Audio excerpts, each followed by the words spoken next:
Extra, read all about it. EXP just changed their revenue share model. The other brokerages are saying that EXP cut it in half. That couldn't be further from the truth because EXP just took the amazing opportunity of rev share that they essentially created that has been copied over and over and over again, and they absolutely blew it up for specific groups of people that we're gonna talk about. So I'm gonna explain exactly what happened with the EXP revenue share model, why it is a massive opportunity for most, and we're gonna talk about all that and more next. What's up guys, Jeremy Kane with the Real Estate Agent Playbook. As you know, I am an agent at EXP Realty, the original cloud-based brokerage model that has absolutely changed the game for real estate. If you're interested in joining EXP and that's why you are watching this video, please book a call with me to talk about joining the record-breaking group at the Wolfpack. There's a link below. If you're at EXP, I hope this helps explain some of the things and we can all grow together. So throw me a comment, shoot me a DM on Instagram, the RE Agent Playbook, and let's dive into exactly what just happened. Okay, so EXP Revenue Share 2.0. Revenue Share is something we have to discuss first and foremost. This is an alternative income stream to the traditional brokerage model, which is just trade your time for money, sell houses in your specific licensed area. The revenue share model allows you to grow globally, so it's almost a brokerage opportunity or managing broker, employing broker opportunity with no borders. And as you know, managing brokers, especially when companies first start, have to wear every single one of the hats. And if they don't wear the hat, they have to pay for it. So whether that's hiring, firing, training, litigation, mediation, marketing, accounting, IT, oh yeah, we have to still review the files, compliance, make sure agents get paid on time, pay the rent, pay the business expenses. That's all stuff that has to come across a managing broker's plate typically. Well, EXP just allowed their agents to grow the company. So when they were reducing their overhead by going cloud-based, they also were like, okay, well, let's provide opportunity for agents that are actually producing, having day-to-day conversations with other agents, boots on the ground.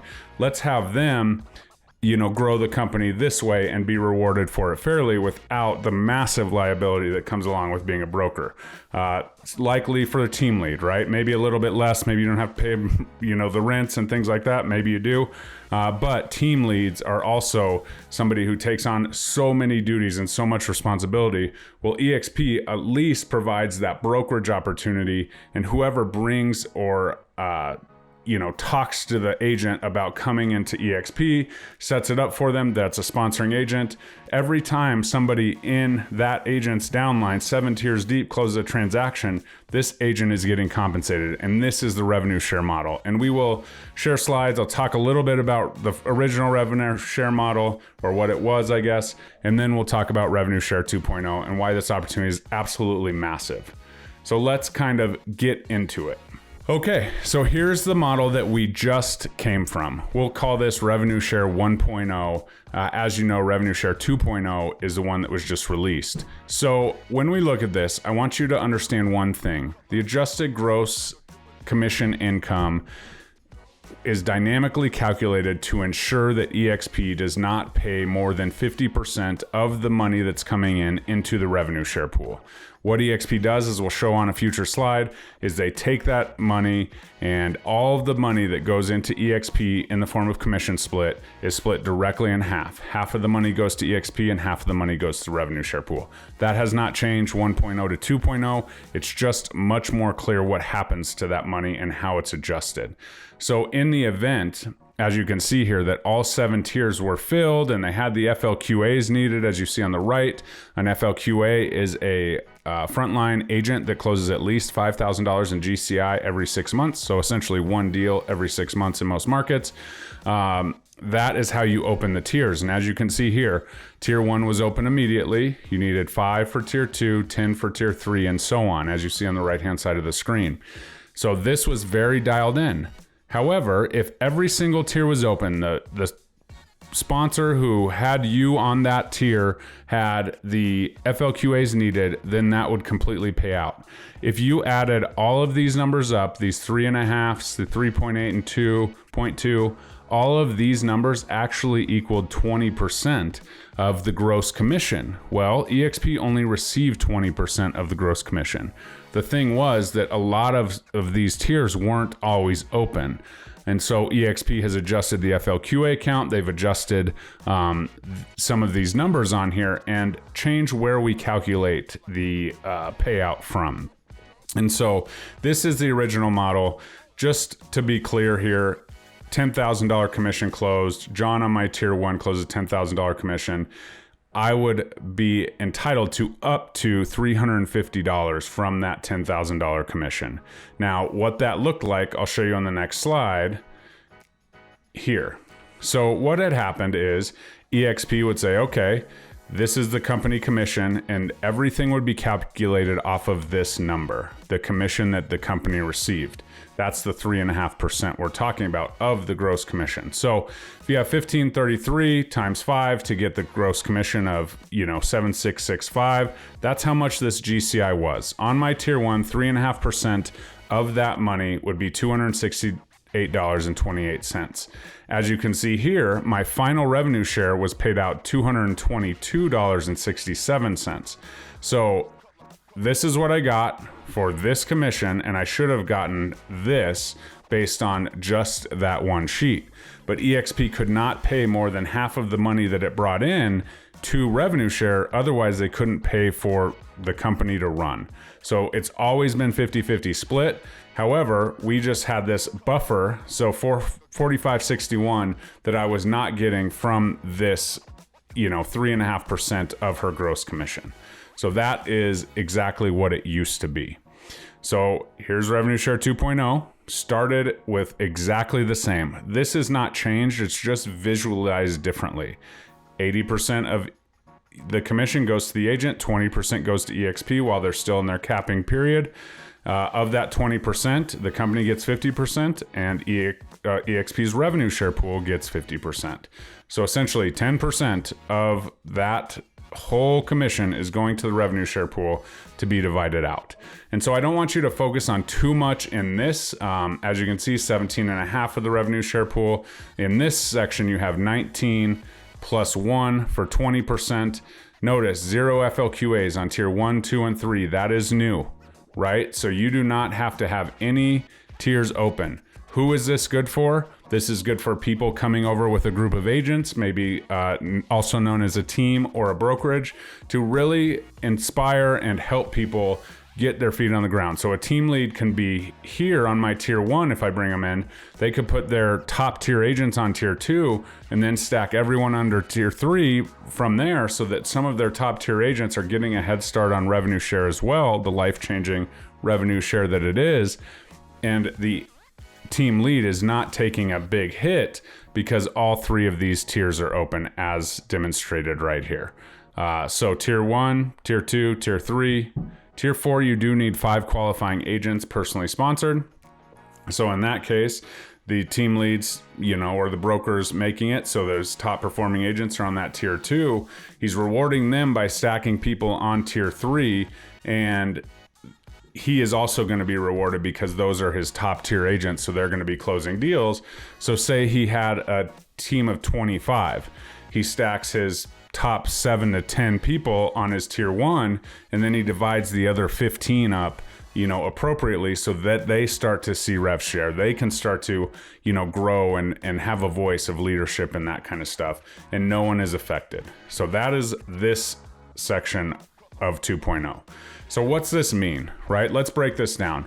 An agent closes a transaction, $10,000 commission comes in. Agent's taking $8,000, EXP's taking $2,000. Of EXP's $2,000, 50% goes to EXP, 50% goes to the revenue share model. Next, we have 17.5% of this. So if I brought John to the company, he closed this $10,000 commission, I would get $175 guaranteed from that. Yeah, my sponsor Louis would get $200. His sponsor Mike would get $125. His sponsor Connor would get $75. His sponsor Chris would get $50. Chris's sponsor Ian would get $125, and Tracy would get $250. So that is an exact paid out, but it would only be if they had their FLQAs open, as you know, 5, 10, 15, and 30 for tier 7. These are the minimum payouts for a capping agent. So if I have a capping agent on my tier 1, I'm going to max out at $1,400 per year for this piece. I'm going to max out at $1,600 per year for this piece, minimum, right? So I'm using max out, but it's actually the minimum I would make from a capping agent is this.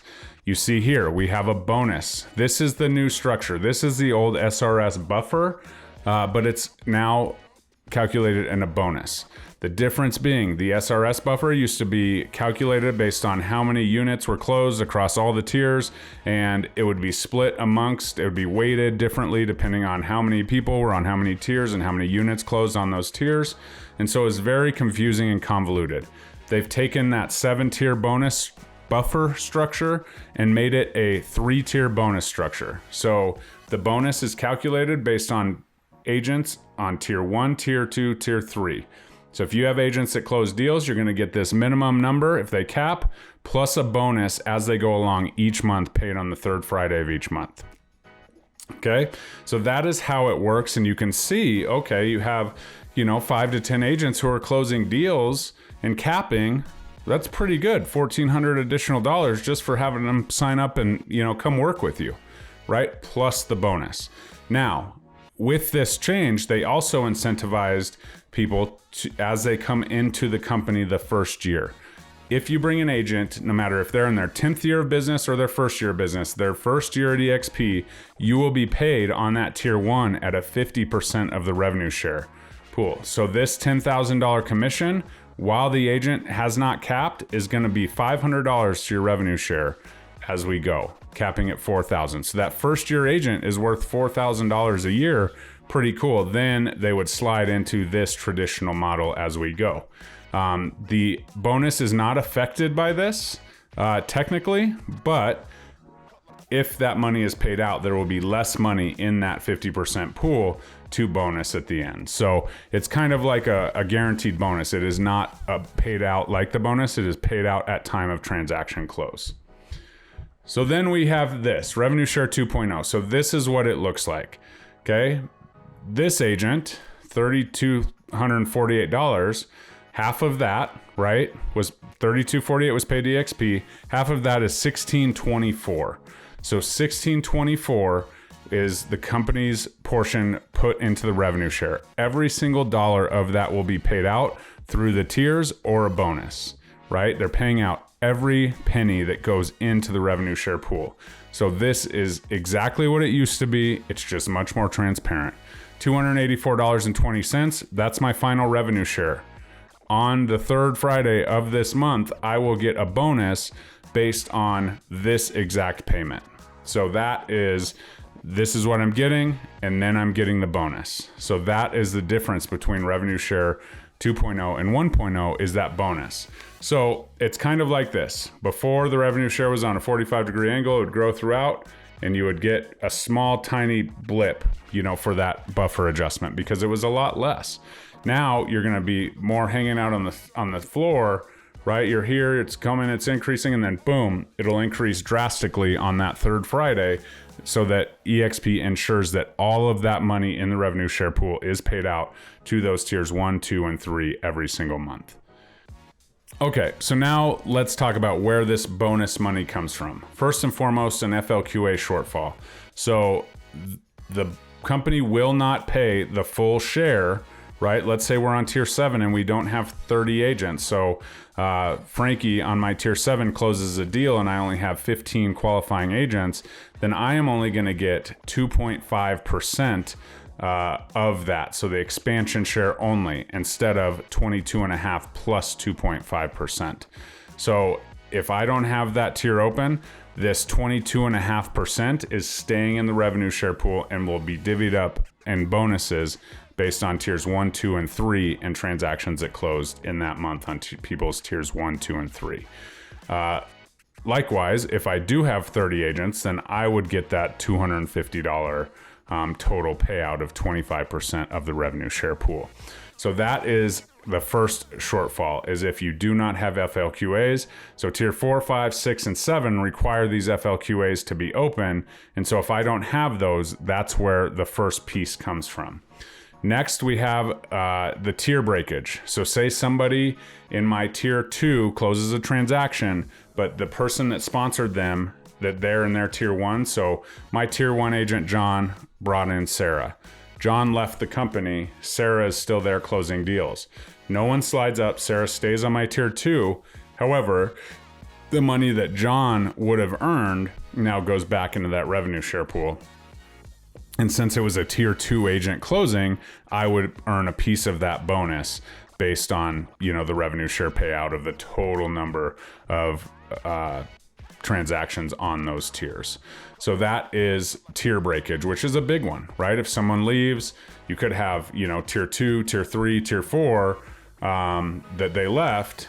The agent on tier 6 closes a deal, but the agent on tier 5 doesn't have their FLQAs open.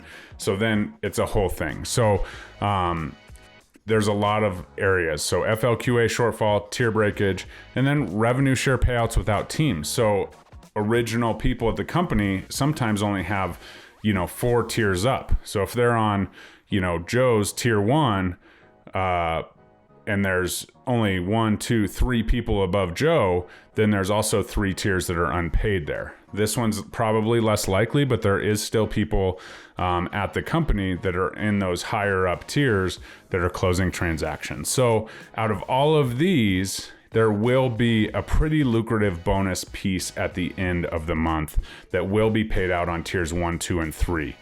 So they will receive that bonus on the third Friday.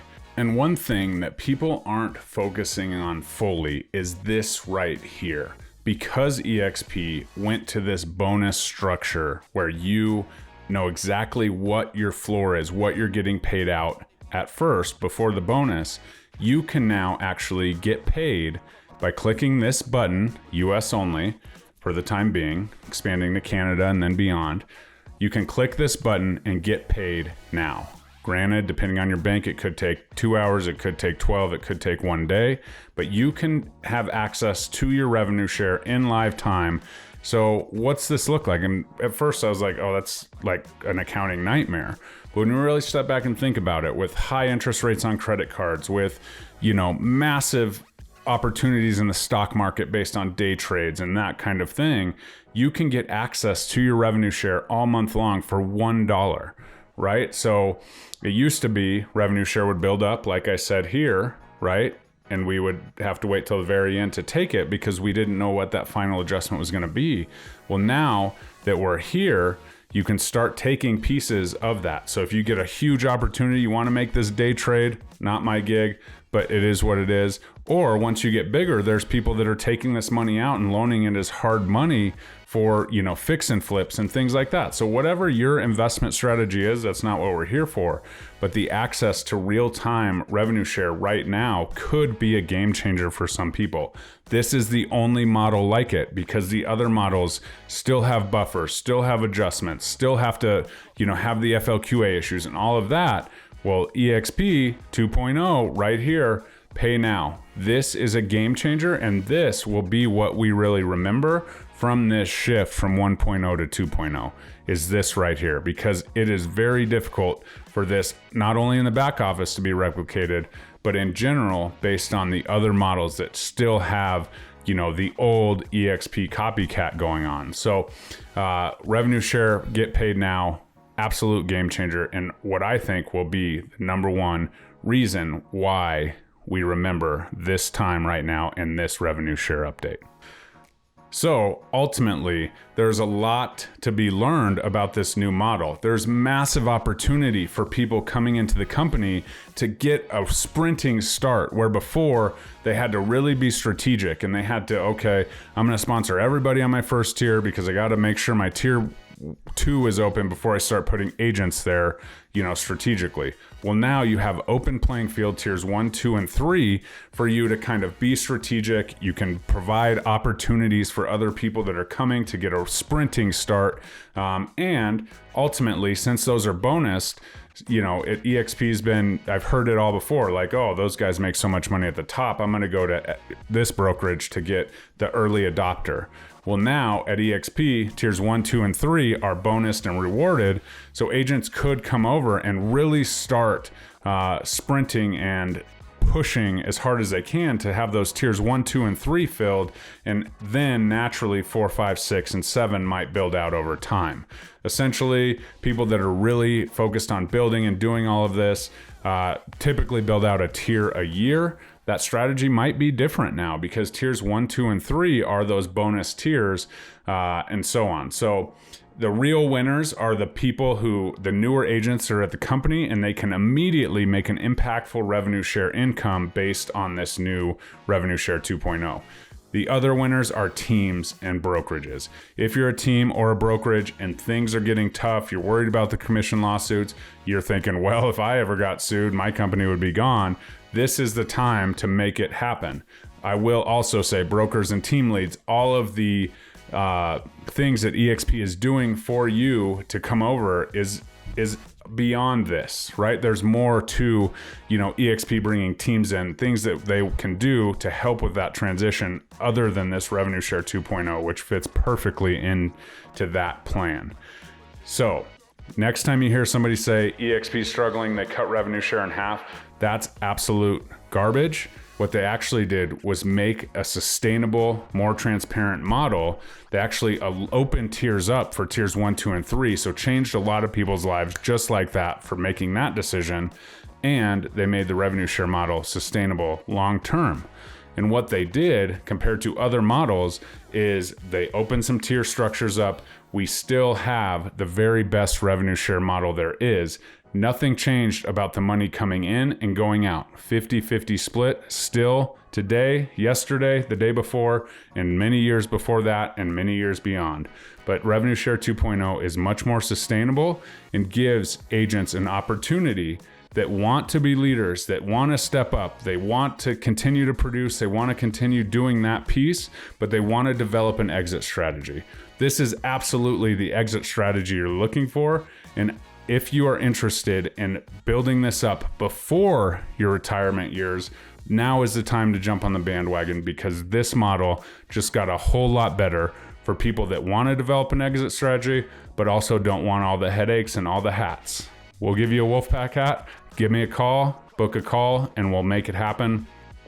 But don't let anyone tell you that this was cut in half or that EXP, had to pull back for any reason. This is a long-term visionary play, and they made revenue share sustainable for the long term and remain the only exit strategy based on what we do every single day in real estate.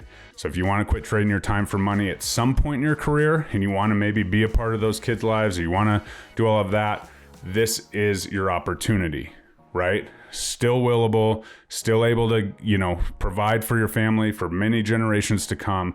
Build it now. This model gives you the opportunity. Let's book a call. Let's chat. I want this to change your life like it has mine. We'll talk to you next time. Bye-bye.